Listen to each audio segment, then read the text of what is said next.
राधे राधे दोस्तों। आप सबको किरण भाटिया का नमस्कार। तो आज की मेरी मोटिवेशनल स्टोरी का नाम है पूरी जिंदगी बच सकती है अगर। अदालत में दस्तावेज पर आखिरी दस्तखत होते ही वकील ने मुस्कुराकर कहा, लीजिए मैडम, अब आपका तलाक हो गया। कोर्ट ने आपको 30 लाख रुपए मुआवजे में दिलवा भी दिए और हर महीने 20,000 रुपये खर्च के तौर पर भी मिलते रहेंगे। अब तो खुश हैं ना आप? वह हल्की सी मुस्कान बनाकर बोली, हाँ खुश हूँ, अब मुझे किसी से कुछ नहीं चाहिए। वकील संतुष्ट होकर बाकी कागज समेटने लगे और वह लड़की कविता अपने माता पिता के साथ बाहर निकल गई। पीछे अदालत के कोने में खड़ा निर्वाण, उसका पति, सब देख रहा था।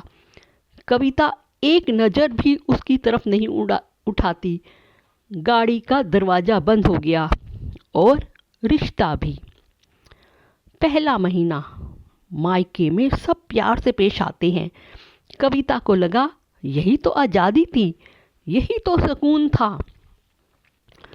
दूसरा महीना। घर वालों का सुर बदलने लगा। कभी भाई तेज लहजे में बोल देता, कभी भाभी चुभे हुए शब्द सुना जाती, इतनी बड़ी हो गई हो, थोड़ी जिम्मेदारी ले लिया करो।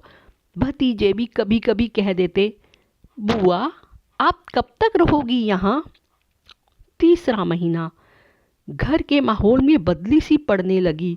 जहाँ पहले प्यार था, अब थोड़ा सा एहसास। कविता चुप हो जाती, पर दिल में दर्द पलता रहता। चौथा महीना। अब उसकी हर हरकत पर नजरें उठने लगी। बाहर जाते ही पड़ोस की खुसर फुसर सुनाई देने लगी। तलाक हो गया है, अब मायके में ही रहेगी। कविता के भीतर कुछ टूट रहा था। उसे पहली बार महसूस हुआ ससुराल में रिश्ते कठिन थे, पर वहाँ उसका अपना घर था। यहाँ मायके में वह मेहमान भी नहीं, बोझ जैसे लगने लगी थी। एक रात वह छत पर अकेली बैठी सोचती रही। पैसे मिल गए, आज़ादी मिल गई, पर क्या इज्जत, अपनापन और घर मिल पाया? उसने धीरे से खुद से कहा, गलती की है मैंने। फैसला लेते समय मैंने सिर्फ दर्द देखा, सीख नहीं देखी। उसे समझ आ गया, एक लड़की जब टूटे रिश्ते के साथ मायके लौटती है तो उसे सबसे ज़्यादा सहारे की ज़रूरत होती है, लेकिन समाज उसे सबसे पहले जज करता है और उसे वो अपना समझती है। वही उसे धीरे धीरे महसूस होने लगता है कि मायका है पर अधिकार कुछ नहीं।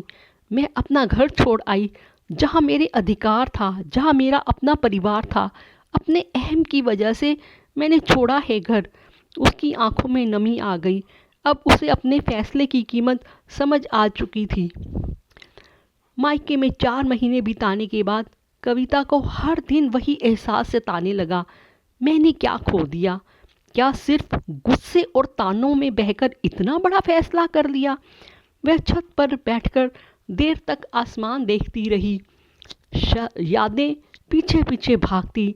निर्वाण की बातें, उसकी आदतें, वो छोटी छोटी बहसें और सबसे ज़्यादा उसका साथ, जो अब बहुत दूर लगता था।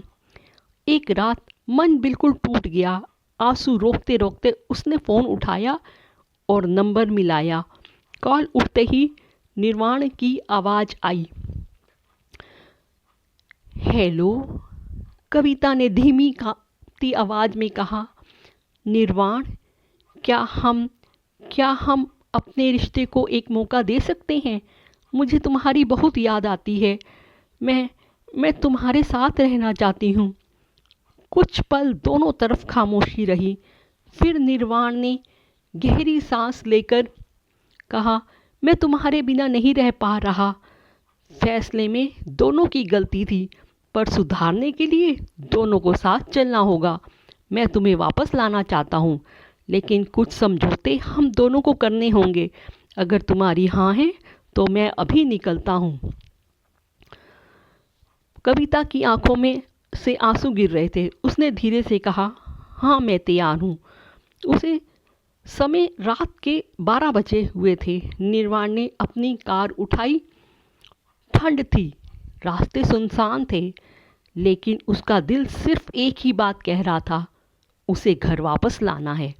लगातार 5 घंटे ड्राइव करता रहा, ना रुका ना थका। सुबह के 5 बजे वह कविता के मायके के दरवाजे पर खड़ा था। अंदर से कविता बाहर आई, हल्की सी घबराहट, आंखों में शर्म भी और राहत भी। माँ बाप ने दरवाज़ा खोला। निर्माण ने सम्मान से सिर झुकाकर प्रणाम किया। कविता ने अपना छोटा सा बैग उठाया और बिना शब्दों के दोनों समझ गए कि यह फैसला दिल से आया है। कुछ देर बाद कार चल पड़ी और कविता अपने घर, अपने वास्तविक घर की ओर लौट रही थी। इसीलिए रिश्ते टूटते नहीं हैं, बस कभी कभी दोनों के बीच बना धुआं साफ करने की ज़रूरत होती है। सही समय पर झुका हुआ कदम पूरी जिंदगी बचा सकता है। Radhe Radhe. Please subscribe, share and like.